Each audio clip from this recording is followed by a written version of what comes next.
안녕하세요. 뉴스반장입니다. 한겨레가 지난해 10월 11일 일면에 보도한 윤석열 검찰청장의 별장 접대 의혹 관련 보도에 대해 부정확한 보도를 사과드린다고 자신의 신문지면을 통해 공식 사과했습니다. 한겨레는 22일자 일면을 통해 당시 지면과 온라인으로 보도한 윤석열도 별장에서 수차례 접대, 검찰 윤중천 진술 덮었다는 제아의 기사가 정확하지 않은 보도였다고 인정했는데요. 한겨레는 보도 뒤 충분한 후속 보도를 하지 못했다, 정확하지 않은 보도를 한 점에 대해 독자와 윤 청장께 사과드린다고 전했습니다. 해당 기사에서 한겨레는 법무부 과거사위원회 보고서에서 윤석열 검찰청장이 김학의 전 법무부 차관의 스폰서였던 건설업자 윤중천 별장에 들려 접대를 받았다는 윤 씨의 진술이 나왔으나 추가 조사 없이 마무리됐다고 보도했는데요. 4월 초 구성된 한겨레 내부의 윤석열 관련 보도조사 TF는 이 보도가 수차례 접대 등 보고서에 없는 단어를 기사와 제목에서 사용하고 신문 일면 머리 기사와 주간지 표지 이야기로 비중 있게 보도함으로써 윤 청장이 별장에서 여러 차례 접대를 받았는지 아닌지에 독자의 관심이 집중되는 결과를 낳았다고 결론지었습니다. 또 한겨레가 언론 활동의 기준으로 삼은 취재 보도 준칙에 비춰 이 기사가 사실 확인이 불가능하고 과장된 표현을 담은 보도라는 평가가 나왔다고 판단했는데요. 한겨레는 보도 경위에 대해 한겨레 21은 윤석열 청장이 법무부 과거사위 보고서에 언급되어 있다는 정보를 법조계 주변의 복수의 취재원에게 확인해 기사화를 결정했다고 설명했습니다. 그러나 그 근거로 윤중천 씨의 발언이 과거사위 보고서에 짧게 언급됐다는 것 외에 다른 근거를 제시하지 못했다고 짚었는데요. 보도 이후 수감 중인 윤중천 씨를 접촉하거나 윤석열 청장에게 직접 확인하지 못했다는 점도 문제였다고 인정했습니다. 이 기사는 한겨레 20일 하호영 기자가 쓴 기사인데요. 그 당시에도 저는 한겨레가 검찰과 짜고 부정적인 검찰 여론을 물타기하고 여론에 관심을 돌리려 이 기사를 작성한 걸로 보고 이와 관련된 방송을 한 사실이 있습니다. 지금도 저의 의심은 여전히 변함이 없는데요. 이제와 사과하는 한겨레의 모습은 그리 새로울 것도 없다는 게 저의 생각입니다. 어제도 오늘도 여야를 막론한 관종 정치인의 앞다퉈 버리는 관종 인증이 눈꼴 사납습니다. 이렇게라도 안 하면 존재감이 없다 보니 불안한 마음에 끊임없이 관종짓을 해대고 있는데요. 묻지도 따지지도 않고 밑도 끝도 없는 이들의 뻘짓은 대체 누구를 위한 짓거리인지 알 수가 없습니다. 모든 것을 정리하고 새로운 인생의 출발점에 서 있는 지금 나는 몹시 떨립니다. 국회의장직뿐만 아니라 나의 인생 자체였던 국회와 정치를 떠난다는 두려움일 것이라고 생각됩니다. 그러나 또 한편으로는 늘 그렇듯이 다가올 낯선 미래에 대한 동경과 새로운 길을 가고 싶다는 설렘도 같이 있을 것입니다. 아쉬움은 남아도 나의 정치 인생은 후회 없는 삶이었다고 저는 자평하고 싶습니다.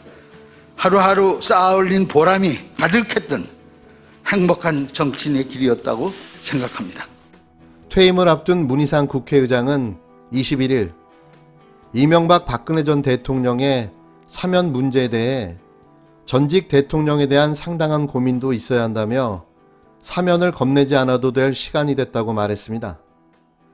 문 의장은 이날 국회에서 퇴임 기자간담회를 열고 누가 건의할 용기가 있다면 과감히 통합의 방향으로 전환해야 한다고 이같이 말했는데요.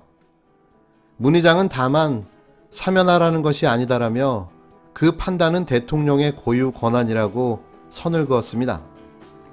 이어 문재인 대통령의 성격을 아는데 민정수석 때 했던 태도를 보면 아마 못할 것이라고 덧붙였는데요. 문 의장은 모든 집권자들이 초장의 적폐청산 의지를 갖고 시작하지만 시종일관 적폐청산만 주장하면 정치 보복의 대상이라고 생각하는 세력이 늘어난다며, 그러면 개혁 동력이 상실되기 때문에 21대 국회에서 과감하게 통합으로 방향을 전환해야 한다고 주장했습니다. 이어 초심만 변치 않고 그대로 하면 된다며, 문 대통령은 대통령 당선인으로서 야당 당사를 전부 방문했는데 그런 마음을 지금은 왜 못 가지겠냐, 더 가져야 한다고 말했는데요.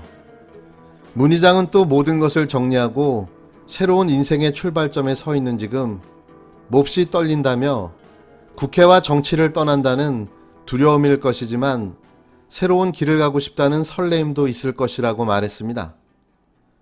이분 참 오지랖도 넓습니다. 용서란 용서를 받을 사람이 자기 반성과 성찰을 할 때 가능한 거죠. 재판조차 거부하며 자신이 저지른 국정농단 자체를 부정하고 있는 박근혜를 과연 사면해줘야 맞는 건가요? 또 구치소를 자기 안방 드나들듯 마음대로 나왔다 들어갔다를 반복하고 있는 이명박에게 사면이라고요? 정말 어이없는 중재자 놀이가 짜증이 납니다. 우리는 이미 전두환을 경험했습니다. 아무 반성 없는 용서가 오히려 독이 됐다는 사실을 절실하게 배울 수 있었는데요. 그냥 아무 생각하지 마시고 편히 노후를 즐기시기 바랍니다. 또 여기에 진보의 탈을 쓴 관종 전문 정치인이 계시죠. 4.15 총선 이후 잠잠하다 싶었는데요. 얼마나 가나했습니다. 특히 정대현 논란에 느닷없이 갑툭튀하며 윤미향 당선인을 강하게 성토하고 민주당까지 싸잡아 비판하기 시작했는데요. 심상정 정의당 대표는 21일 윤미향 더불어민주당 당선자 논란에 대해 정의연의 회계 의혹은 검찰에 맡기더라도 윤 당선자의 재산 형성 과정 의혹에 대해서는 민주당이 책임있게 나서야 한다고 비판했습니다. 심 대표는 이날 오전 국회에서 열린 정의당 상무위원회에서 민주당은 지금까지 사실관계 파악이 먼저라면서 당선자 개인 해명만 맡겨놓고 있다면서 이렇게 말했는데요. 그는 윤 당선자는 그동안 해명 과정에서 여러 차례 사실관계 번복이 있었고 가족의 의혹도 제기돼 스스로 해명하는 것은 더는 설득력을 갖기 어렵다며 이미 의혹이 눈덩이처럼 커지고 본인의 해명이 신뢰를 잃은 상태에서 검증과 공천 책임을 가진 민주당이 뒷짐을 지는 것은 국민이 납득하기 어렵다고 쏘아붙였습니다. 이어 민주당은 신속히 진상을 파악해서 국민께 진실이 상응하는 책임있는 조치를 내놓을 것을 촉구한다고 강조했는데요. 또한 관련 단체 의혹으로 진실과 정의를 위한 시민사회의 노력이 폄훼돼서는 안 된다. 일본의 국가적 책임과 사과, 배상 등 궁극적인 책임 규명을 위한 노력이 위축돼서는 안 될 것이라며 검찰의 철저한 수사를 통해 빠른 시일 내에 책임이 규명되길 바란다고 했습니다. 뭐가 이렇게 급한가요? 사실이 좀 밝혀질 때까지 좀 기다려주시면 안 되는 건가요? 저와 같은 생각을 가진 우이종 서울대 수의학과 교수는 22일 심상정 정의당 대표가 윤미향 더불어민주당 당선인 논란에 조치를 요구한 것과 관련해 같이 하던 이에 대하여 사실 확인도 기다리지 않고 매도하는 모습이라니 실망스럽다고 비판했는데요. 그는 역사 문제 제기로 하나가 되어 외쳤던 같이 하던 이가 여론몰이에 놓였다면 최소한 여론에 의한 문제 제기가 타당한지 충분한 조사가 끝날 때까지 기다리자고 하는 것이 인간의 기본 예의가 아닐까 한다면서 같이 하던 이에 대해 사실 확인도 기다리지 않고 매도하는 모습이라니 양쪽 이야기와 객관적 사실이 확인될 때까지 기다리지도 않고 주변과 함께 돌을 던지는 행위를 보면서 매우 실망스럽다고 말했습니다. 사람들의 관심을 받을 때 같이 하되 여론몰이의 대상이 되어 공경에 빠질 때 사실 확인도 전에 같이 질타하는 것 매우 정치적인 것이라며 이래서 사람들이 정치인에 대하여 부정적이라고 강하게 비판했는데요. 굳이 잘못된 것을 편들라 하는 것도 아니라며 나 역시 그럴 생각이 없다. 책임질 것은 져야겠지만 무엇보다 30년 역사를 바로잡고자 노력해온 이들이 이처럼 사실 확인도 전에 가볍게 비난할 수 없다고 주장했습니다. 정확한 말입니다. 그리고 그렇게 해야 맞는 거죠. 이러니 정의당이 지지를 못 받을 수밖에 없는 건데요. 이제는 판단력도 흐려진 듯 보입니다. 마지막으로 매일매일 의혹을 제기하며 가열찬 부정선거 의혹을 제기하고 있는 민경욱 의원 이야기인데요. 거의 발광 수준의 민의원의 모습을 보다 못한 미래통합당 하태경 의원은 4.15 총선 개표 조작 의혹을 연일 제기하는 민경욱 의원을 당장 출당시켜야 한다고 주장했습니다. 하 의원은 22일 페이스북 글에서 민경욱 때문에 통합당이 괴담 정당으로 희화화되고 있다며 민경욱을 출당 안 시키면 더불어민주당 윤미향 출당을 요구할 자격도 사라진다고 밝혔는데요. 하 의원은 민의원이 중국 해커가 전산을 조작해 심은 암호를 본인이 풀었다고 주장하는데 이 암호는 민의원 본인만 풀 수 있다며 몇 단계 변화된 암호 원천 소스의 출처를 아무도 알 수 없기 때문이라고 했습니다. 하 의원은 부정선거를 주장하는 민의원의 개변은 당을 분열시키고 혁신을 방해하며 국민의 조롱거리가 되고 국제적 망신거리가 되고 있다고 개탄했는데요.